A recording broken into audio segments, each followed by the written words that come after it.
Shu paytga qadar mamlakatimiz Yevropa Ittifoqi davlatlariga 3000 turdagi mahsulotlarni imtiyozli tariflar asosida eksport qilib kelgan. Ayni o'rinda haqli savol ham tug'iladi. Bu ko'rsatkichni yana deylik 2 karra oshirishimiz mumkinmi?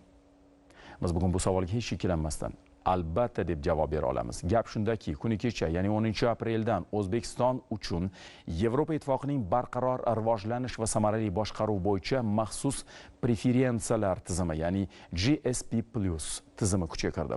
O'zbekiston mazkur tizimga benefitsiar mamlakat sifatida qabul qilindi. Mutaxassislarning e'tirof etishiga qaraganda bu Yevropa Ittifoqi va O'zbekiston munosabatlarida muhim bosqich bo'ladi va o'zaro muloqotni hamda savdo almashuvini yanada chuqurlashtirishga imkon yaratadi. Agar sodda qilib tushuntiradigan bo'lsak, mamlakatimiz GSP+ dasturi ishtirokchisi sifatida endilikda 6200 turdagi mahsulotlarni bojxona bojisiz Yevropa Ittifoqi hududiga eksport qilishi mumkin. Umuman olganda O'zbekistonning GSP+ benefitsiari sifatida qabul qilinishi ijtimoiy, iqtisodiy va mehnat sohasidagi islohotlarni hamda izchil ijobiy rivojlanishni aks ettiradi va bunga prezidentimizning tashabbusi hamda bevosita rahbarligi ostida keyingi yillarda mamlakatimizda amalga oshirilayotgan tub islohotlar tufayli erishganimiz ham ayni haqiqat. Dasturimizdan o'rin olgan navbatdagi sharhda GSP+ dasturi va uning mamlakatimiz tashqi iqtisodiy faoliyatidagi ahamiyati xususida so'z yuritiladi. Ma'lumki, ko'hna Xitoy Yevropa juda katta bozor. Bu hududda 1,5 milliarddan ziyodroq aholi istiqomat qiladi. Boshqacha aytganda 500 milliondan ko'proq iste'molchi bor degani. Tahlillarga ko'ra 2020-yilda Yevro hududdagi 28 mamlakat 1,9 trillion yevrolik mahsulotlar importini amalga oshirgan. Sezganingizdek, savdo salohiyati juda ham yuqori. Biroq Yevropa Ittifoqi mamlakatimizning eksport yo'nalishi ro'yxatida 7-o'rinda turadi. O'zbekiston GSP+ tizimidan foydalanish huquqini qo'lga kiritgach esa, albatta Yevropa bozori uchun yangi imkoniyatlar eshigi ochiladi. Dastlab GSP+ umumlashtirilgan imtiyozlar tizimi va bu mexanizmning iqtisodiy ahamiyatiga to'xtalsak. Ushbu dastur 1971-yilda Yevropa Ittifoqi tomonidan amaliyotga joriy etilgan. Shu kungacha faqat 8 ta davlat tizimga to'liq a'zo bo'lgan. Tahlillarga ko'ra, 2018-yilda GSP+ tizimiga qo'shilgan mamlakatlar Yevropa bozoriga 9,5 milliard yevrolik mahsulot eksportini amalga oshirgan. Jumladan Pokiston 5,8 milliard, Filippin 1,9 milliard, Shri Lanka 1,3 milliard dollarlik mahsulotlarni bojxona to'lovlarisiz olib kirgan. Qayd etish kerak, so'nggi yillarda O'zbekiston tomonidan GSP+ tizimini tatbiq etish bo'yicha muhim qadamlar tashlandi. Albatta, maqomga ega bo'lishning ham o'z shartlari bor. Bu eng avvalo islohotlar o'tkazish, inson huquqlari, atrof muhit muhofazasi kabi shartlarni o'z ichiga oladi. Bir so'z bilan aytganda, uzoq davom etuvchi jarayon. Yevropa Ittifoqi nizomiga ko'ra, GSP+ tizimiga kirmoqchi bo'lgan mamlakatlarning arizasi 6 oy ichida ko'rib chiqiladi. E'tiborli jihati, O'zbekistonning arizasi Yevropa komissiyasi tomonidan muddatidan avval ma'qullandi. 2020-yilning 30-noyabr kuni O'zbekistonning GSP+ dasturi a'zosi bo'lish bo'yicha yuborilgan arizasiga Yevropa komissiyasi muddatidan oldin ijobiy qaror qabul qildi. 2021-yilning 10-apreli. Shu kuni O'zbekiston uchun Yevropa Ittifoqining barqaror rivojlanish va samarali boshqaruv bo'yicha maxsus preferensiyalar tizimi GSP+ kuchga kirdi. Ochiq aytish kerak, O'zbekistonning GSP+ ga rasman qabul qilinishi mamlakatimiz tashqi iqtisodiyotida tarixiy sahifa, tarixiy voqelik. Tizimga biz benefitsiar bo'lib qabul qilinishimiz 9-davlat sifatida odatiy bir jarayonlarga qaraganda tezroq amalga oshirildi. Hamma bosqichlarda shuni biz kuzatdik. Ham muzokara qilish bosqichida, ham hujjatlarda ko'rib chiqish jarayonlarida, hattoki mana ayrim holatlarda bir hafta, 5 kun bo'lsa ham, lekin oldinroq qarorlar qabul qilindi. Buni negizida oxirgi 4-4,5 yil ichida rivojlangan munosabatlarni xarakteristikasi va sifati. Buni esa sababi albatta O'zbekistonda amalga oshirilayotgan keng qamrovli islohotlar, chunki bu islohotlarga baho berilishi, bu islohotlarga o'zini hissasini qo'shish bo'yicha Yevropa Ittifoqi bizda juda ham katta hamkorimiz hisoblanadi. Va albatta mana biz GSP+ tizimiga benefitsiar bo'lish uchun juda ko'p Yevropa Ittifoqi davlat organlari yoki Yevropa Ittifoqining komissiyasi, kengashi, ularda tarkibiga kiruvchi turli tuman shu idoralari, vakillari va rahbarlari bilan muzokara o'tkazganmiz. Hammasi buni e'tirof aytayaptiki, mana shu O'zbekistonga nisbatan munosabat haqiqatan bugungi kunda mutlaqo boshqacha, o'zgacha va bugungi kunda bunday munosabatlar sanoqli deb ham bular mana hozir tan olyapti. Dastlabki prognozlarimiz qanday? Investitsiyalarni jalb qilish borasida aynan shu tizimni egasi bo'lganimizdan keyin hisob kitobimiz bo'yicha 2-2,5 yil ichida bu yillik eksportimiz kamida 2 milliard dollarga oshadi. agar aniq raqam to'g'risida gapiradigan bo'lsak. Albatta buni tagida juda katta sa'y-harakat, juda katta qilinish kerak bo'lgan ishlar, ko'rilish kerak bo'lgan choralar, mahsulotni sifatiga nisbatan munosabatimizning o'zgarishi va Yevropa ittifoqida tan olingan va qabul qilingan me'yorlar, talablar, standartlarni demak o'zimizda ham joriy qilishga o'xshagan juda ko'p ishlar turibdi, lekin mana shu ishlarni hammasini tizimli ravishda biz amalga oshirish orqali mana shunday ko'rsatkichlarga erishishni o'zimizni oldimizga maqsad qilib qo'yganmiz. GSP Plus tizimiga biz benefitsiar bo'lishimiz albatta O'zbekistondagi ishbilarmonlik muhitiga ham, investitsiyaviy muhitga ham va O'zbekistonda jozibadorligiga ham juda katta ta'sir qiladi, ijobiy ta'sir qiladi va shu orqali demak biz hozir mana shu Yevropa ittifoqidan investitsiyalar oqimining keskin oshishini kutyapmiz. O'zbekistonni GSP Plus tizimi benefitsiari maqomiga ega bo'lish O'zbekistonda amalga oshirilayotgan islohotlarni xalqaro e'tirofi sifatida baholash mumkin. Chunki bizdagi islohotlar bevosita shu Yevropa ittifoqi tomonidan ham o'sha tan olinishiga olib keldi.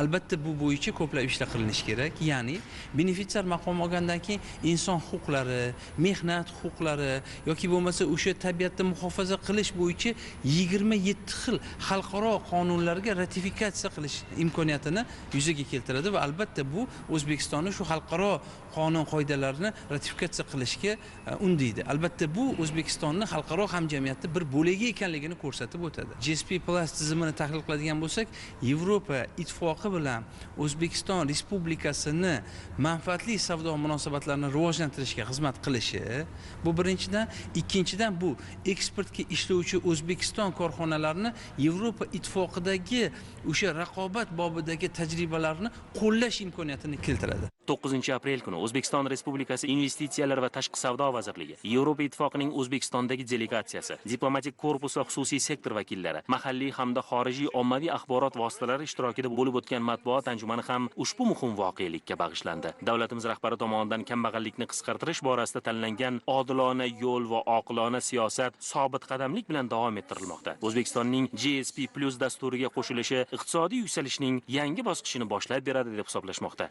xorijlik ekspertlar.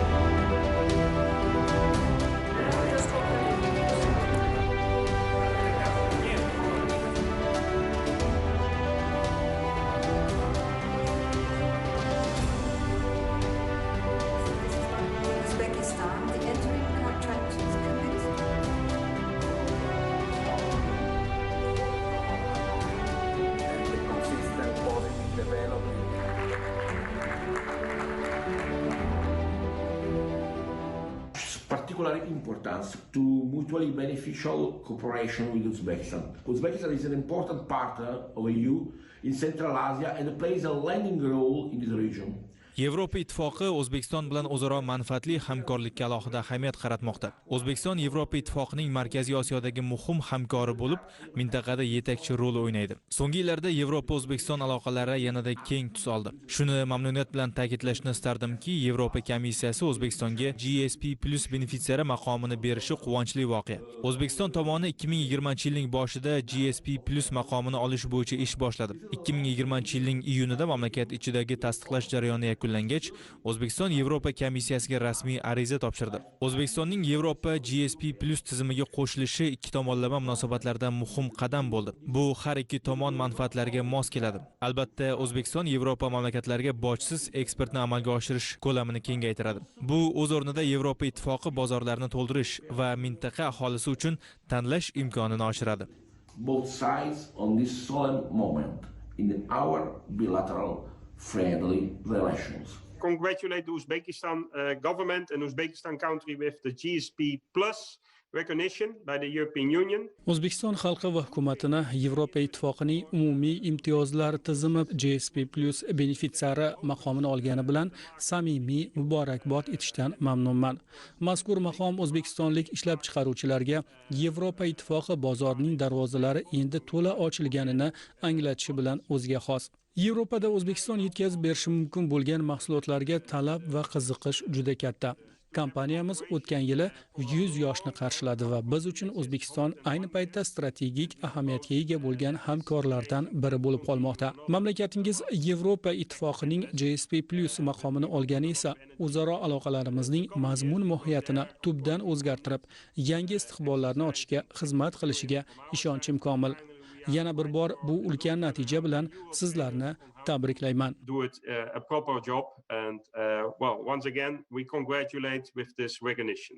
We are very delighted also today with the news that Uzbekistan joins the EU GSP plus arrangement. O'zbekiston Yevropa Ittifoqining umumiy imtiyozlar tizimi GSP+ benefitsiariga aylangani to'g'risidagi xabar bizni juda ruhlantirdi. Van de Wiel kompaniyasi O'zbekiston to'qimachilik sohasi bilan bir necha 10 yillardan buyon samarali hamkorlik qilib keladi. Bizning gilamdozlik va tekstil mahsulotlarini ishlab chiqarishga mo'ljallangan asbob-uskunalarimiz o'z sifati va ishonchliligi bilan mashhur bo'lib, yurtingizning to'qimachilik sanoati eksport salohiyatini yuksaltirishga o'z hissasini qo'shib kelayotganidan mamnunmiz. O'zbekiston GSP+ tizimi doirasidagi imtiyozlardan foydalanish imkoniga ega bo'lgani biz uchun ham katta imkoniyatlar eshigini ochib beradi.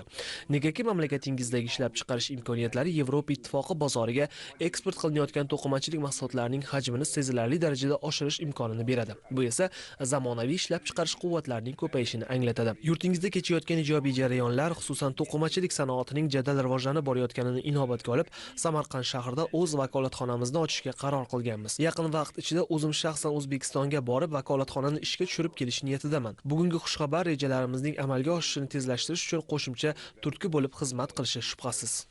With the textile producers in Uzbekistan.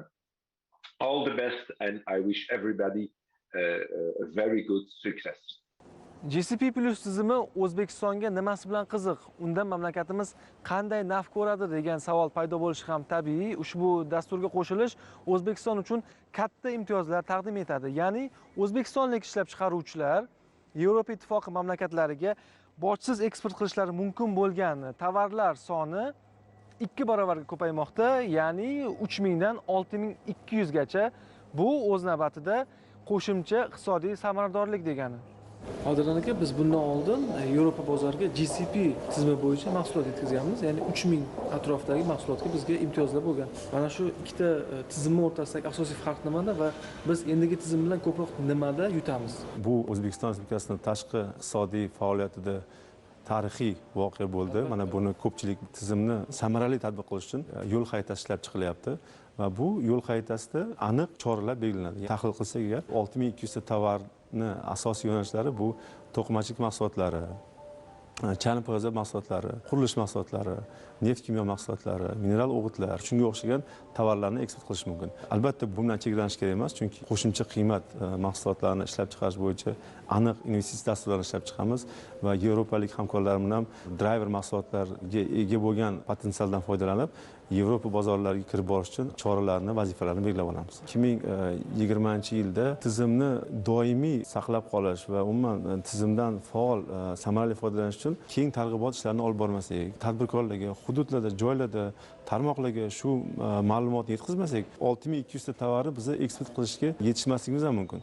O'shaning uchun biz mana shu ishlab chiqargan yo'l xaritasida aniq choralarni belgilaymiz. Targ'ibot ishlari, umuman ma'lumotni yetkazish va GSP+ tizimidagi mexanizmini har bitta tadbirkorga va har bitta ishtirokchilarga yetkazishga juda ham bir muhim ahamiyat berishimiz kerak. Yana bir muhim jihat, GSP+ dasturiga a'zo bo'lish Yevro hududdagi bozorlarga eksport tovarlariga 66% chegirmali emas, balki 0 qiymatidagi tarif bilan eksport qilish imkoniyatini taqdim etadi. Bu bir tomondan eksportchi qulay sharoitlarda Yevropa bozoriga kirishini anglatsa, boshqa tomondan yaxshi raqobat muhitida ishlash imkoniyatining vujudga kelayotganini ko'rsatadi. Endi GSP+ dasturining iqtisodiy ahamiyatini tarmoqlar misolida tahlil qilsak, ekspertlarning dastlabki xulosalariga qaraganda, ushbu tizim yordamida to'qimachilik mahsulotlarining Yevropa bozorlariga eksporti hajmi 1 yilda kamida 300 million dollardan oshadi.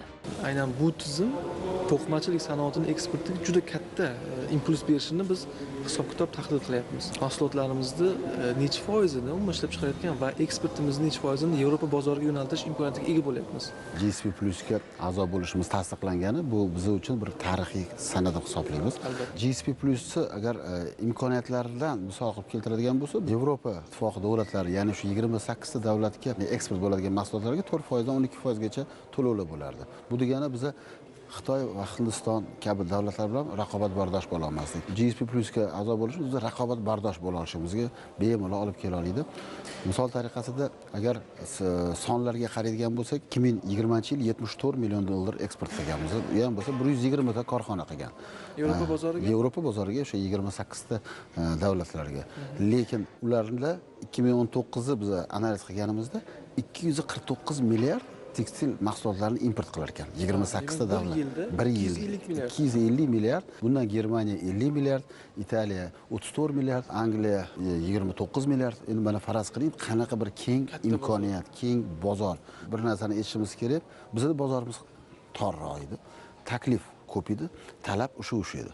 Endi hozir solishtirganda 2 barobarga bozor ko'payapti. 74 million dollar eksport qilgan bo'lsa, 2020-yil, 2021-yil birinchi kvartal o'zida 24 million dollar eksport qildik. Bu solishtirganda oldingi nisbatan 40% yuqoriroq. Bizning bu yil maqsadimiz 350 million dollar. Tadbirkorlarning kayfiyati ham o'zgargan. Tadbirkorlarning kayfiyati juda katta. Bu olib borilgan islohotlarni samarasi mana bugun tarixda qoladi va bizning tadbirkorlarda 2021da men aniq ayta olaman 350-400 million dollarga eksportini qiladi va bu yil oxirida shunda yaqqol o'zini misolini ko'rsatadi. Bu tadbirkorimizga manfaat. Tadbirkorimizga manfaat degani buni eng tegi negizida o'sha paxtani yetishtirayotgan fermerga manfaat yetib borishi. Ya'ni pullar aylanmasi tez aylanishi, aholining ish bilan ta'minlanishi bu juda katta bir imkoniyat bo'ladi. Bizning korxonamiz misolida qaraydigan bo'lsak, 1 yillik eksport salohiyatimiz hozirgi kunga kelib 30 millionga yaqinlashdi. Bizga yangi bozorlar kerak. Yevropa ittifoqi mana bizga bu keng darvozasini ochayotgani 20 millionlik yana eksport qilish imkoniyatimiz yaralyapti. Hozir buni oldikmi? Mana shu bojlarni biz to'lamaymiz. O'zbekistonga qiziqishi keskin oshadi. Ko'p yevropalik do'stlarim bor. Ular bilan mulohaza, mana shunaqa holatda muloqot qilganimizda bir gapni doim aytishardi. Bizga O'zbekiston juda ham yoqadi. Faqat shu GSP Plus'ga kirmaganinglar shu narsa bizni qiynayapti. Bu GSP Plus nafaqat hozirgi mana bizni eksportimizni hozirgi holatda ko'paytirishi, balki Yevropa ittifoqidan keladigan tadbirkorlarga ham bir qanaqadir keng imkoniyatlar ochib berdi deb o'ylayman. Biz hammamiz, butun tekstil ahli deyman, endi men o'zim tekstilchi bo'lganim uchun ko'tarinki bir ruhda ushbu yangi xabarni eshitib ruhlandik. GSP Plus'ni olishi o'zi bo'lmagan. Juda ham katta ish, yillar davomida juda ham katta ishlar amalga oshirilgan. Shunga butun tekstilchilar nomidan davlat rahbariga chuqur minnatdorchilik bildirmoqchiman. Mana shu GSP Plus'dan unumli foydalanishga va'da beramiz va harakat qilamiz. GSP Plus tizimi O'zbekistonning yana bir driver tarmog'i. Charm poyabzal sanoati mahsulotlarining eksportida ham sezilarli ta'sirga ega. Charm poyabzal sohasida oldin 103 ta mahsulot eksport qilingan bo'lsa, hozir GSP Plus tizimiga ulanishi natijasida O'zchan sanoat uyushmasi a'zo eksport korxonalarini 308 dan ortiq mahsulotlari bojxona va soliq preferensiyalarida eksport qilinish imkoniga ega. O'tgan yili 400 million dollarni tashkil etgan bo'lsa, eksport hajmi o'sha Yevropa ittifoqi davlatlariga bor yo'g'i o'rtacha 1% ni tashkil qilgan. O'zbekistonni GSP Plus tizimiga ulanishi albatta o'zbek mahalliy ishlab chiqaruvchilarni eksport qilish, mahsulotlarni eksport qilishda juda ham keng bozor ochiladi. Misol uchun mana 100 so'm bo'lsa, yoq kirib borguncha 150 so'm bo'lib ketyapti-da. Hozir GSP Plusga qo'shilgandan keyin u 150 so'm emas, 120 so'm bo'ladi. 2021-2023-yillar davlatimiz rahbari tomonidan sohani eksport hajmini 1 milliard dollarga yetkazish topshirig'i berilgan. Albatta bu GSP Plus tizimiga qo'shilishi o'zbek mahalliy ishlab chiqaruvchilar o'zini mahsulotini narx jihatdan raqobatbardoshligiga ta'minlanadi. Korxonamizda yiliga 200 mingdan ortiq, kuniga 2,5 ming juftdan ortiq poyabzal ishlab chiqariladi. Polshadagi Bartek degan katta poyabzal ishlab chiqarish korxonasi bilan hamkorlik qilamiz. Avvallarda biz ularga sotgan mahsulotlarimiz bojxona to'lovlari borligi sababli narxida raqobatbardosh bo'lmayotgandi. Hozirgi paytda GSP Plus'da bizga beradigan afzalliklari Bizni mahsulotlarimiz narxi Yevropa bozoriga 15% da arzon narxda kirishini bizga beradi. Ya'ni bu bizni eksport imkoniyatlarimizni, eksport salohiyatlarimizni oshiradi. 15% bu har bitta ishlab chiqaruvchi uchun ham ancha katta raqam. Bu narsani bizga berilgan imtiyoz deb olib, bu narsadan biz unumli foydalanishga hozirgi kunda juda ham ma'ruda. Narxi bo'yicha biz bozorga kirallaganimizdan keyin bozorni zabt etish uchun o'zimizdan qo'limizdan kelgan san'atimizni ko'rsatamiz. San'atimizni ko'rsatgandan keyin ishlab chiqarishimizning sifati o'zgaradi. Ishlab chiqarishimiz mahsulotlarning turi kengayadi. Fabrikamizda o'zidagi texnologiyalar yana ham yangilanadi.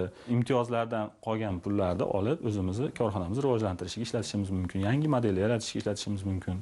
Tahlillar shuni ko'rsatadiki, Yevrohudud meva-sabzavot mahsulotlarining eksporti uchun juda qulay bozor. Misol uchun, ko'p meva importini amalga oshiruvchi mamlakatlar ro'yxatida Ispaniya, Italiya, Germaniya, Fransiya, Niderlandiya, Belgiya yetakchilik qiladi. GSP+ dasturi bilan endi qishloq xo'jaligi mahsulotlarini Yevropa ittifoqi mamlakatlariga bojsiz eksport qilish imkoniyati ham paydo bo'ladi. Latviya bizdan piyoz, qovun, olma kabi mahsulotlarni sotib oladi mavsum paytida, lekin uni o'zini mahsuloti qilib boshqa davlatlarga eksport qiladi.